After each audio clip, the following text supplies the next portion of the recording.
to follow the Right Honourable Lady, the member for Maidenhead, who has made a very careful and considered speech in response to these matters.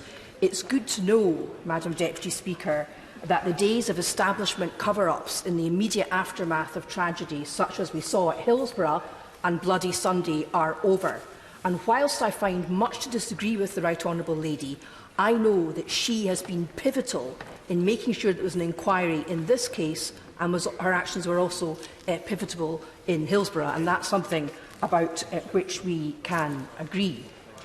Madam Deputy Speaker, I welcome the publication of Phase 1 of the report, but I agree with the Right Honourable Gentleman, the Leader of the Opposition, Leader of the Official Opposition, when he says that this was an avoidable tragedy.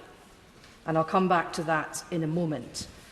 Before I say anything else, I want, like others, to pay tribute to the resilience of the survivors of this tragedy and also the bereaved. Like many other honourable members, I had the privilege, thanks to Mr Speaker, of meeting with some of the survivors and the bereaved at a reception in the Speaker's offices, and that was of great use to me in understanding their lived experience of this avoidable tragedy, which must be central to how we deal with preventing that this sort of thing never happens again.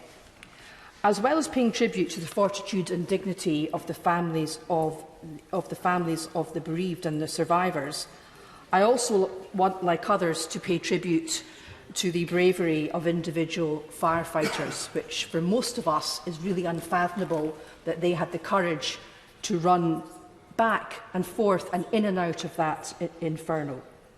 I believe also that the bereaved families have had very warm words for the coroner, Fiona Wilcox, and I think tribute should be paid to her as well as to Sir Martin Moorbeck and his staff.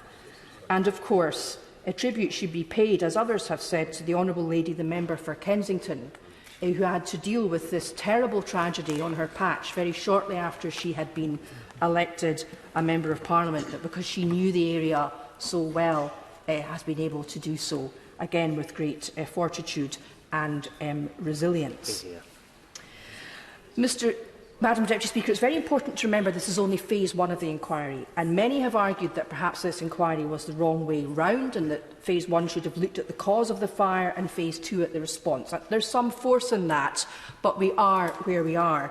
But I think it's very important to look to the statement that the Fire Brigades Union have made when they point out that before any firefighter arrived at the Grenfell Tower that night, it was already a death trap, and that the firefighters acted bravely in impossible circumstances, many of them repeatedly risking their own lives to save others, and indeed that is reflected in the report.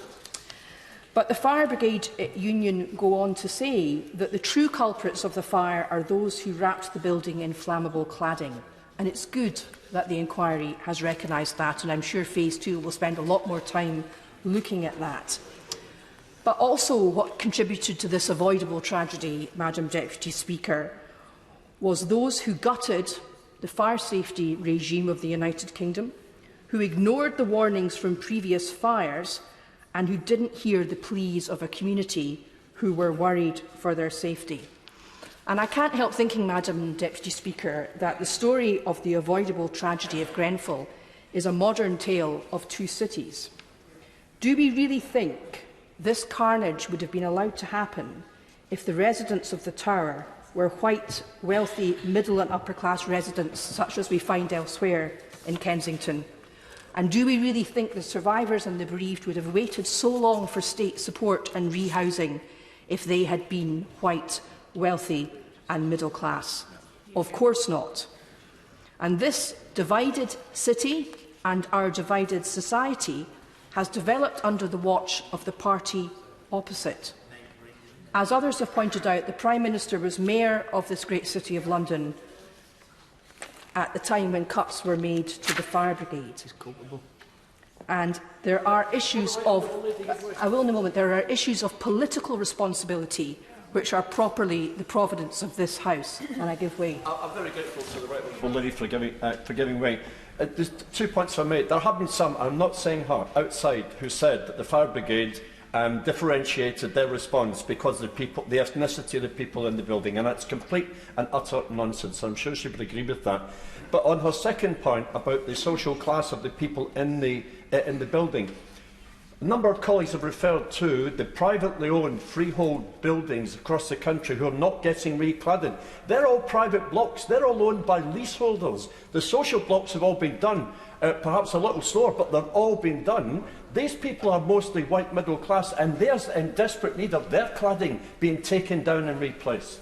Well, I can't disagree with the second point, and I also agree with the first point. But the point I sought to make was that it has not gone unnoticed by many of us that the social class and the ethnicity of the people in Grenfell Tower who died was very different from other people who live in the surrounding area. And there is a very strong suspicion that that has led to the way, and I'm going to make some progress, that has led to some of the shortcomings in this case. And as I said, Madam Deputy Speaker, when this House reassembles after general election 2019, we mustn't allow political blame for this avoidable tragedy to be deflected. And the second phase of this inquiry, I believe, will be uncomfortable for Conservative Party ministers and Conservative councillors who sat on their hands or took actions which let circumstances occur which have contributed to this tragedy. And I believe that Phase 2 will be far more uncomfortable for them than Part 1 has been for the fire service, and that's as it should be. Now, I welcome the undertaking from the Prime Minister to implement all recommendations for central government, but I reiterate the question that other honourable members have asked: will he commit to the requisite funding to implement those recommendations? Because in the past, Madam Deputy Speaker, there have been many post-death inquiries, many of which have made very important recommendations, but there isn't always the national oversight on those recommendations. There isn't a national body keeping track of whether they've been implemented. And the reality is that often important recommendations fall by the wayside. I will give way, yes. Which she's making. Would you think that as soon as the government's had a chance to consider, whichever government it is, the recommendation in detail, they publish a list of the recommendations, what they're going to do to implement them, how much that is going to cost, and the time frame when they will be delivered? I may say so. I think that's an eminently sensible suggestion. Now, others have mentioned Lakanal House, and the Honourable Member for Easington pointed out that the tragedy at Grenfell wasn't the first time that compartmentalisation had failed. The Lakanal House fire, which resulted in the deaths of 6 people, with 15 residents and a firefighter injured, it was the subject of a coroner's inquest, and the coroner sent a Rule 43 letter to the then Community Secretary, as the Honourable Member for Easington has said, Eric Pickles, on the 28th of March 2013, and that letter recommended that the Westminster Government should, and I quote, publish consolidated national guidance in relation to the stay put principle and its interaction with the get out and stay out policy, including how such guidance is disseminated to residents. And I end the quote there. Ministers promised to review that guidance with the Local Government Association. However, in the 4 years after the coroner's letter, no guidance was produced. And so the lessons that should have been learned from the Lakanal House fire, and which might have prevented at least the scale of this avoidable tragedy, were not learned. And that's why it's very vital, Madam Deputy Speaker, that this House is empowered to make sure that the recommendations of Phase 2 are implemented promptly, because important recommendations have not been implemented promptly in the past. Now, I will give way, yes. And does she accept that in relation to what should have taken place after the Lakanal House fire, that involves an examination, indeed, of the government of the day? And it's not to be partisan, but it's simply to say that it's important when we talk about justice that it applies to everyone. The firemen are not here, but it's important that justice means that anyone, wherever they are, whichever party, because it may have gone back many years, are culpable and able to answer for the failure on behalf of those people? I entirely agree, and that is the job of the inquiry, but also the job of this House to scrutinise, as I said earlier, the political responsibility for factors contributing to this tragedy. Now, Madam Deputy Speaker, in Scotland, building regulations are devolved. And after a tower block fire in Irvine in 1999, just before devolution kicked in, a select committee of this House recommended that all cladding on high-rise dwellings should be non-combustible. And subsequent to devolution, that report was taken seriously by Scottish housing authorities, and building regulations in Scotland were duly amended in 2005. And all new high-rise domestic buildings in Scotland after that date were by regulation fitted with non-combustible cladding or a cladding system that met stringent fire tests, and with sprinklers. Now, the same recommendation was seen as optional south of the border, and it appears now that that has had tragic consequences.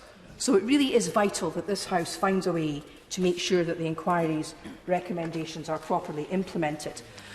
Madam Deputy Speaker, it is also the case that a history of deregulation and its legacy has contributed to this tragedy. And that history dates back over many years and includes previous Conservative Party administrations' decisions to cut building regulations drastically, and the coalition government's cutting of fire budgets by around 28% in real terms. Now, these are facts, and the fact is that a regulatory regime for housing and fire safety has been created in England, which has contributed to the scale of this tragedy. And I believe also, Madam Deputy Speaker, that the coalition government's policy of austerity has contributed to conditions surrounding the scale of this tragedy. I'm conscious of not taking up too much time so others can speak, but others from the official opposition have already mentioned this afternoon cuts made by the Prime Minister to the London Fire Service when he was Mayor. And I have read very carefully comments from Matt Rack, the General Secretary of the Fire Brigades Union, who notes that a review of the Brigade's resources in 2016 warned against any further cuts to their budget and advised that City Hall be ready to mitigate any unacceptable negative impacts arising from cuts in the frontline resources made by the then Mayor, the Prime Minister. Now, these are allegations which come from somebody who knows what he is talking about. And I understand also that despite these concerns, the Prime Minister, when he was Mayor of London, went on to insist to Londoners that he'd improved fire cover, despite cutting the number of firefighters, fire engines and fire stations. And when confronted in the Greater London Assembly Chamber about this matter, he told a Labour Party Assembly member to get stuffed. I'm sorry for the language, Madam Deputy Speaker, but that is a fact, and I've seen the video. And I think it's a great indictment of our politics that that sort of approach to such serious matters is seen as acceptable by some. Finally, Madam Deputy Speaker, I think this tragedy outlines the fact, as Shelter, the charity, have said, that we need a national conversation about some of the broader policy issues, and particular social housing. In Scotland, even under the constraints of Tory and Lib Dem austerity, we've taken steps to build tens of thousands of new social homes. We've got rid of the right to buy, we've built council houses, and we've reintroduced security of tenure in the private sector. These are all things which are widely accepted in other European democracies, and we need to look at improving them in England and Wales. Finally, Madam Deputy Speaker, the families must never be forgotten in relation to this matter, and working with the